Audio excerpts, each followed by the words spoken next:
the more and more you challenge people's point of views and you speak on things that might be uncomfortable, it doesn't really matter if it's a roommate, uh, your partner in life, a family member. As soon as you start opposing shit that is absolutely false or is not benefiting the other party, they want to come after you. Candace Owens has always been one of those people who spoke how she felt regardless of what you thought. And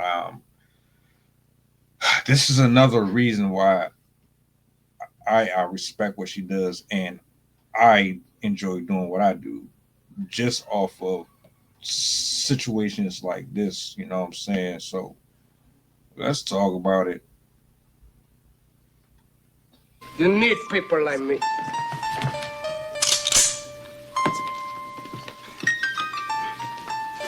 You need people like me so you can point your fucking fingers.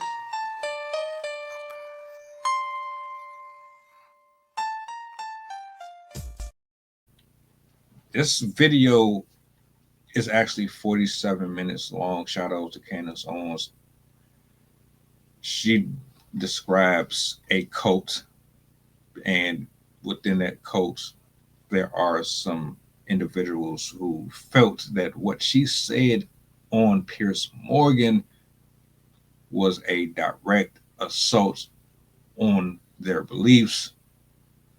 And because of that, she must be stopped. We're going to take a look at this video. I want to hear what she has to say. And I want to know how you feel about what she's talking about. See, like personally, I'm going to be honest with you. I don't know the names of the individuals that are being spoken on here. But for educational purposes only, did I bring this up? We can all learn something. Nobody is a complete genius, you know what I'm saying? So let's jump into it. And my safety, because we go in and we talk about these deep topics, and when you really get into history and you start looking backward, you start to upset powerful structures, people that have had power for a very long time and are willing to kind of be deranged. And when it comes to defending that power, obviously covering the Brigitte Macron series, I mean, there's been a lot of concern all around, and I just try to keep a healthy perspective about all that stuff. But it is true that the FBI opened a case, and I'm going to tell you about that. I was not happy with the way that this went down, and I hope that I can get more information, particularly from those of you who live in New Jersey, because it seems that a lot of the assaults on my life have been coming from that area. So I will kind of give you a lead up to this. Obviously, you know, I've had a very long, years long, back and forth with Rabbi Shmuley. He's a totally deranged rabbi who is insane. And when anybody stands up to him, he calls them anti-Semitic.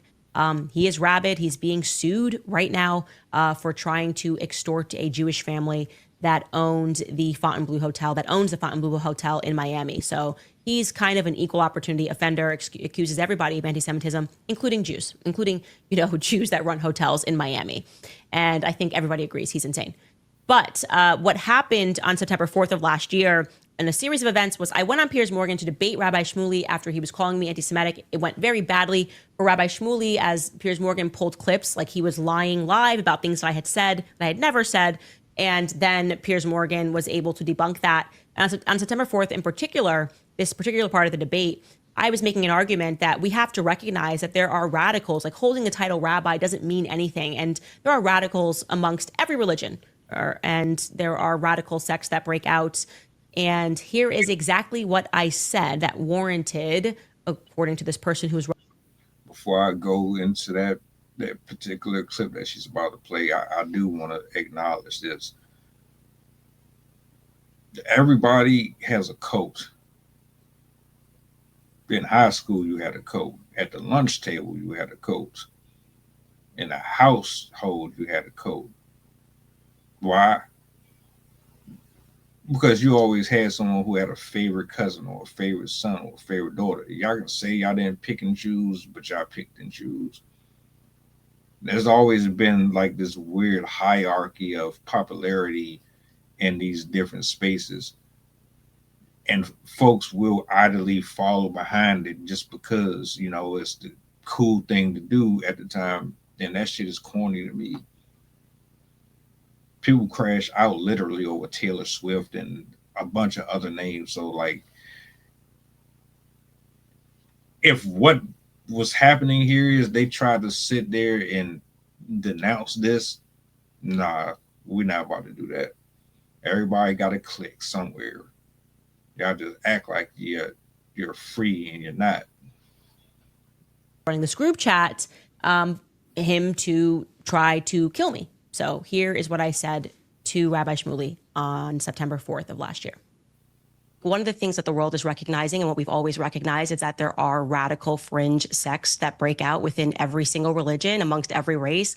There's white supremacy, there's black supremacy, there's radical Islam, there are all of these Christ cults around the world. And I think right now it's important for people to understand that radical Judaism is also a thing, and you're watching an example of it right now on your screen. The person sitting across from me, or sitting next to me, I guess, posted on his Facebook page in 2016 a tribute to someone who he said was his mentor. That was Rabbi Menachem Schneerson. He said he was his mentor and his friend. Now, for those of you who are not familiar with Rabbi Schneerson, there were some Jews who believed that he was and is the Messiah. So rejecting Christ, but believing that that rabbi was his Messiah. Now, you may remember in the news recently, there was this radicalized faction of the Lubavitch Orthodox community in Brooklyn that were digging tunnels in Brooklyn and hurling benches at police officers. Well, and by the way, this is per the Times of Israel, that faction of individuals are followers of Rabbi Schneerson. So again, you have Rabbi Shmuley who believes that that's his mentor. They believed that he was the Messiah. What is it? It becomes important to understand, what did Rabbi Schneerson preach?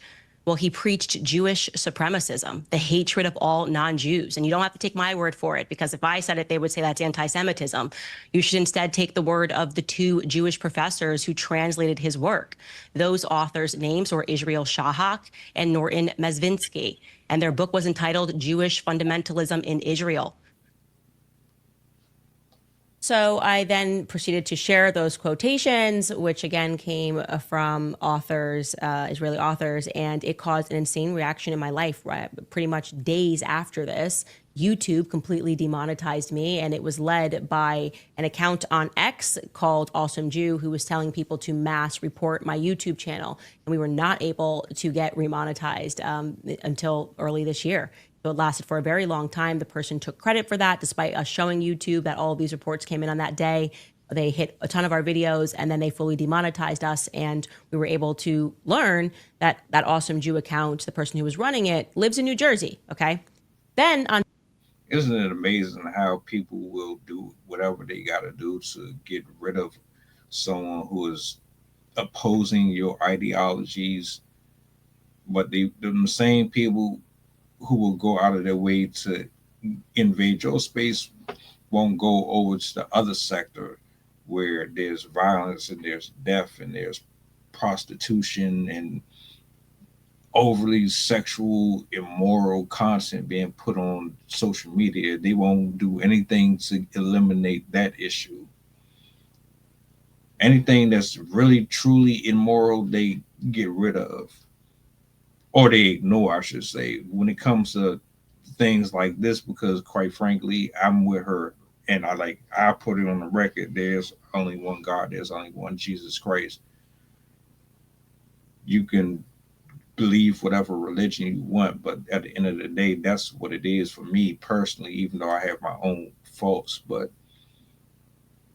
yeah, I went out of your way to get her up off of social media or stop her money from coming in. Why? Where was that energy at for everybody else? But I digress. September 10th, and this is according to the Department of Justice, there was a person who posted a video making threats against my life, saying that he was going to kill me. My husband and I were shortly thereafter contacted by the FBI. They didn't give us any details. They just said that your name has come up in an investigation. We can't tell you any more. We're closing on this investigation. Then in October, when this individual was arrested, they still did not tell us his name. They contacted me and my husband, and they said the suspect has been apprehended.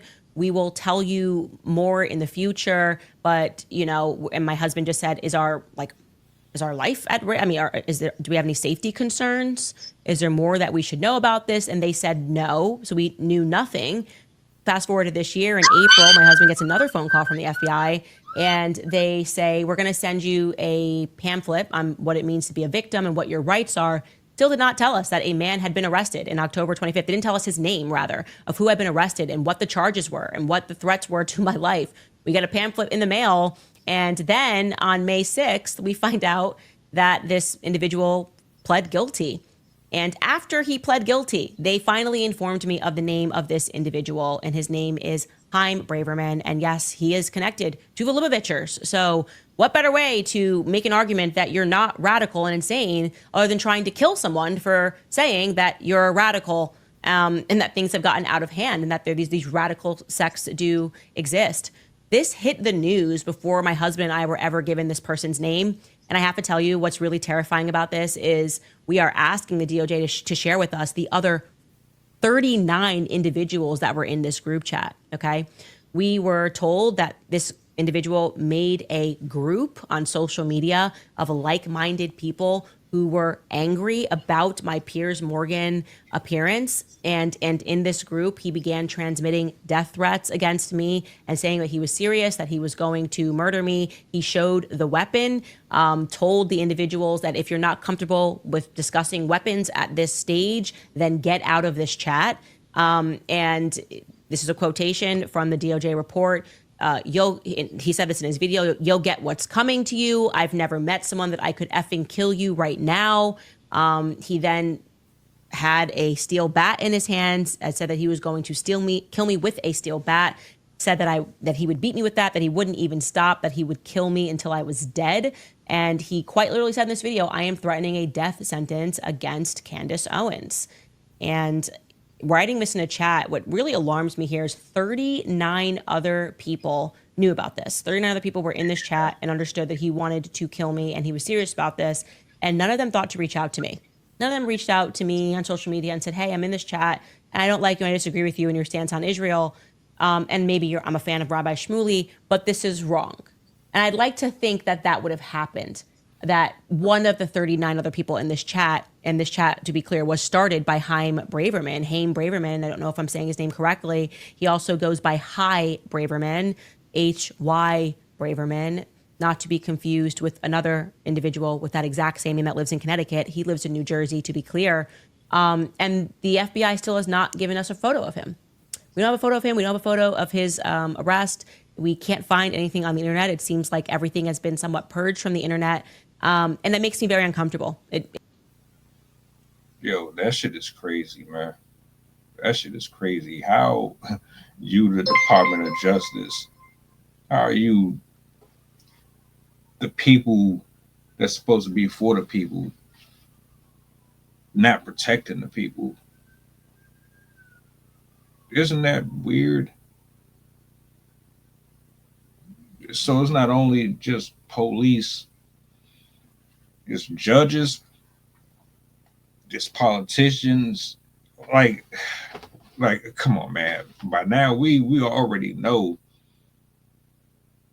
how this is. You don't have to be a rocket scientist to know what's up. These people are crooked as hell.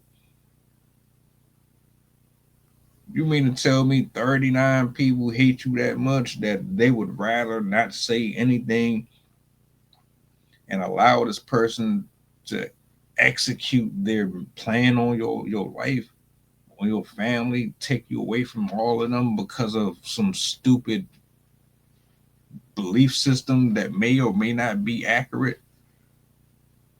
You that offended? That's how you know knowledge is power. Knowledge will absolutely obliterate a person, especially a person that's moving with folly.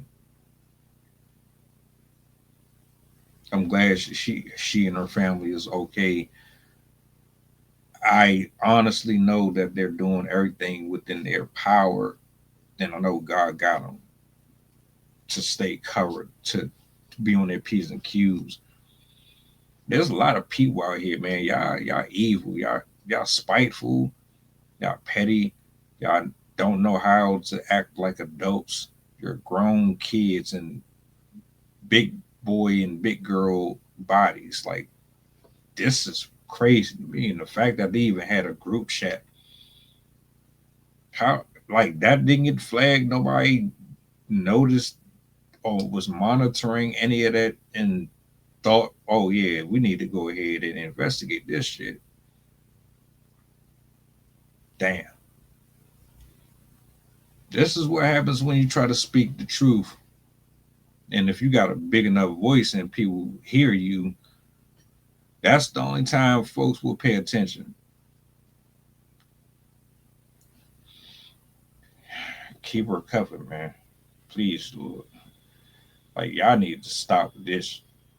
What did y'all think about that in the comment section, man? How do you feel about disagreeing with somebody to the point to where you want to get rid of them just because y'all don't see eye to eye on words, on beliefs?